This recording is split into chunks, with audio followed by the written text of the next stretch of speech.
மோகனாக்கா என்ன வைர ஊசி சாரி கட்டியிருக்கீங்க? ஆமா ஜனனி, வைர ஊசி தான். நல்ல நியூ டிசைன்ஸ் பா, நல்லா இருக்கு. ஆனா இதுல இன்னமுமே நிறைய டிசைன் இருக்கு ஜனனி. ஆனா எல்லா சாரியும் உன்னால கட்டி வீடியோ போட முடியாது இல்ல, சோ அதனால டிசைன்ஸ் மட்டும் காட்டியிருக்கா. டிசைன்ஸ் மட்டும் பார்த்தலாமா? காட்டிடலாம்.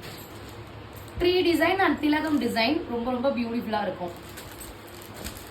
அண்ட் இது வந்து பாத்தீங்கன்னா நம்மளோட லாந்தர் டிசைன் சொன்னோம் இல்லையா, அந்த மாதிரியான ஒரு டிசைன் பேட்டர்ன். அண்ட் இது வந்து பாத்தீங்கன்னா அந்த ஃப்ளோரல் பொக்கே மாதிரி வச்சிருக்க ஒரு டிசைன். அண்ட் ரொம்பவே குட்டி குட்டியான ஒரு ஸ்மால் டைப்பான டிசைன்ஸ் இந்த சாரீஸ்ல கொடுத்துருக்காங்க. இது ஒரு டிசைன். இது வந்து பாக்ஸ் டிசைன் பா. என்னக்கா சாரியோட டிசைன் மட்டும் சொல்லிட்டே இருக்க, பிரைஸ் என்னன்னு சொல்லவே இல்லை. இந்த சாரியோட பிரைஸ் வந்து பாத்தீங்கன்னா 599 மட்டும்தான், பிளஸ் ஷிப்பிங். ஒன்னு எடுத்துட்டா பிளஸ் ஷிப்பிங், 2 எடுத்துட்டா ஃப்ரீ ஷிப்பிங் தமிழ்நாடு. அண்ட் இப்போ நம்ம ரீசெண்டா லான்ச் பண்ணியிருக்க நல்ல செம்மையான ஒரு ப்ளூ கலர் அண்ட் வந்து பாத்தீங்கன்னா டார்க் ப்ளூ கலர் காம்பினேஷன். சூப்பரான கலர்ஸ் எல்லாம் இருக்குங்கக்கா. நம்ம கஸ்டமர்ஸ் எல்லாம் மறக்காம மிஸ் பண்ணாம அவங்க உடனே புக் பண்ணிக்குவாங்க. கண்டிப்பா புக் பண்ணிக்கோங்க. ஒவ்வொரு டிசைன்லயுமே வந்து பாத்தீங்கன்னா 10 கலர்ஸ் அவைலபிலிட்டியா இருக்கு. ஸோ எல்லாம் புக் பண்ணிக்கோங்க. ஸ்கிரீன்ல தெரியுற வாட்ஸ்அப் நம்பருக்கு. தேங்க்யூ.